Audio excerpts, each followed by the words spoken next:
手！找死！头猪妖，要本王亲自。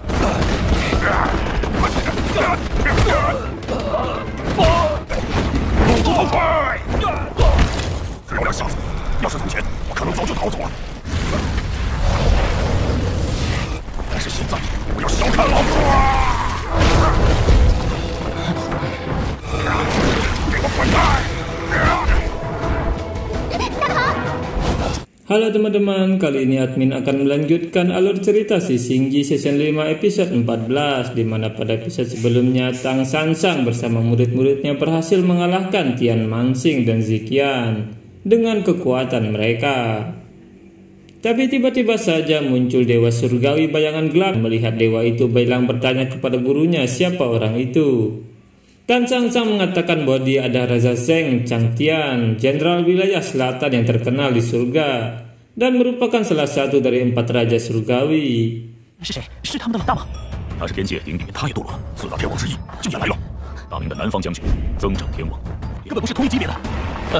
这么排挤我吗？那他也很厉害吧？废话，这家伙比前2个。那我便送你。 Melihat itu, Aosu menebak bahwa dewa itu pasti jauh lebih kuat dari 2 orang sebelumnya. Raja Zheng tertawa dan mengucapkan terima kasih karena telah dipuji oleh mereka. Dan Raja Zheng berkata bahwa dia akan memberikan hadiah pertemuan. Raja Zheng kemudian memanggil cermin harta tanpa batas.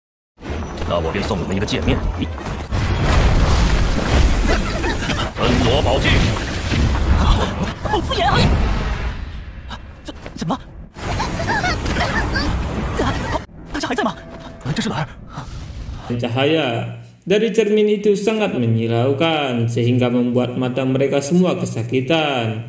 Tiba-tiba saja mereka semua dipindahkan ke dalam dimensi cermin dan di sana mereka kebingungan karena musuh tiba-tiba menghilang. Bahkan Kyoyu juga tidak ada di sana. Tan Sansang meminta mereka semua untuk tenang dan dia melihat ada cermin yang terpasang di sana. Tan Sansang berkata bahwa menurutnya mereka semua tidak menghilang, tapi cermin itu adalah akar penyebabnya. Tan Sansang menyentuh cermin itu dan dia melihat Kyoyu ada di balik cermin.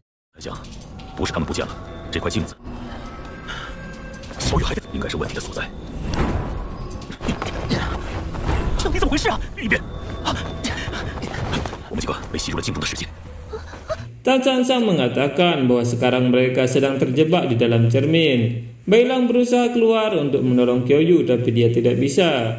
Kyoyu terlihat ketakutan dan Raja Zheng berkata bahwa mereka semua tidak akan bisa keluar dari cermin. Dan sekarang api abadi sudah dia dapatkan.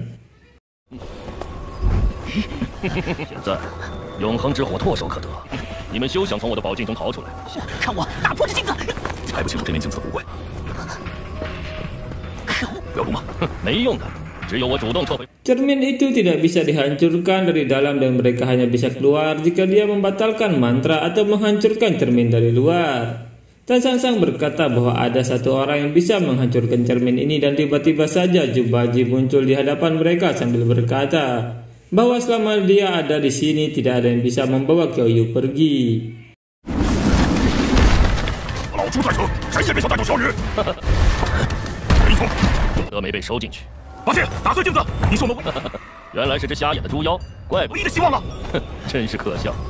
Raja Zheng tertawa dan berkata bahwa babi buruk rupa sepertimu pantas saja tidak tersedot ke dalam cermin. Raja Zheng kemudian memanggil gurita raksasa dan gurita itu muncul di hadapan Jubaji. Baku hantam pun terjadi di antara mereka dan Jubaji terpental terkena serangan gurita raksasa.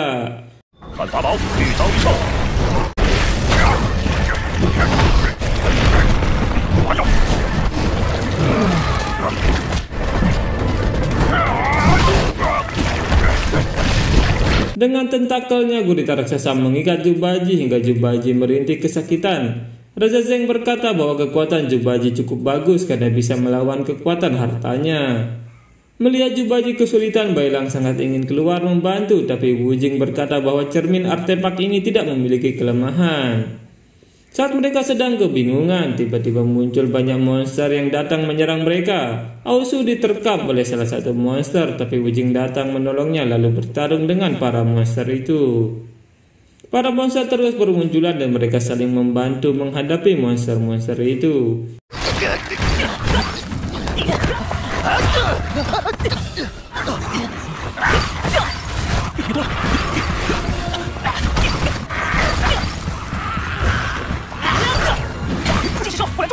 Meski telah dihancurkan, monster-monster itu semakin banyak.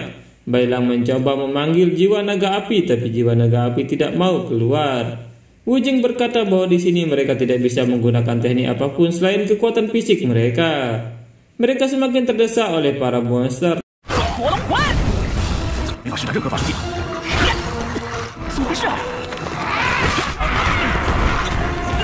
Luar terlihat Zubaji masih belum bisa melepaskan dirinya dari lilitan gurita raksasa. Zubaji berkata untuk jangan meremehkan kekuatannya. Zubaji mulai mengumpulkan ki dari alam dan menjadi lebih kuat lagi. Dengan kekuatannya dia berhasil memutuskan tentakel gurita raksasa lalu menendangnya hingga terpental.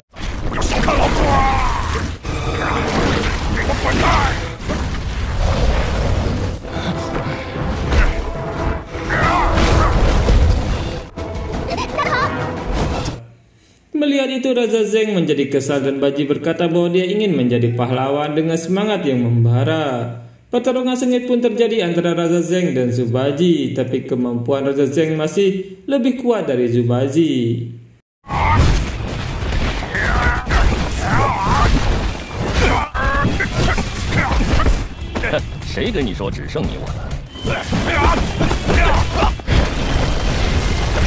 Dan saat Zubaji lengah, gurita raksasa bangkit lalu memukul Baji dengan tentakelnya hingga Baji tersungkur.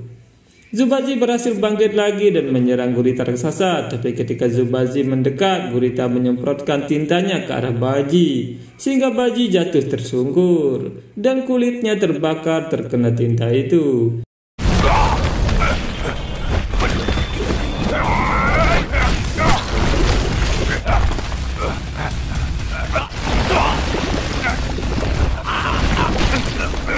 Gurita menangkap Zubaji dan menghantamkan sebuah pohon besar ke tubuh Zubaji, sehingga membuat Zubaji berteriak kesakitan. Tidak berhenti sampai di sana, gurita mulai meremukkan tubuh Zubaji dengan tentakelnya.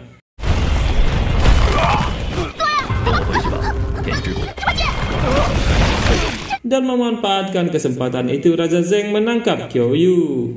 Raja Zeng meminta Kyoyu untuk bergabung dengan jiwa kegelapan agar bisa menunjukkan potensi kemampuannya yang sebenarnya. Tapi tentu saja Kyoyu menolak dan Raja Zeng tidak peduli dengan pendapat Kyoyu. Dia tetap membawa pergi Kyoyu dengan paksa. Melihat itu Zubaji sangat kesal dan menggigit tentakel gurita raksasa hingga dia kesakitan. Zubaji melempar gurita raksasa itu ke arah Raja Zeng dan melihat guritanya mati. Raja Zeng sangat terkejut. 谢谢你的超越，这个皇上还你。好，猪八戒，你敢毁我宝物？我的宝物，暗影天王不过如此。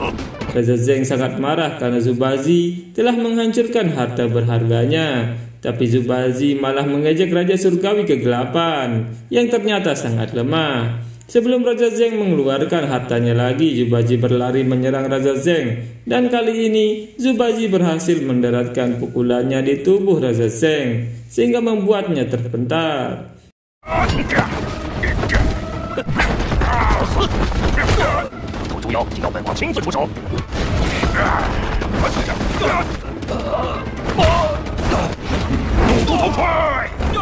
Tidak berhenti sampai di situ, Zubaji terus menyerang Raja Zeng dengan serangannya sehingga membuat semua harta Raja Zeng jatuh berantakan. Kyoyu memuji Zubaji dan Zubaji berkata setelah dia menyelesaikan pertempuran ini, maukah Kyoyu memberinya hadiah pelukan?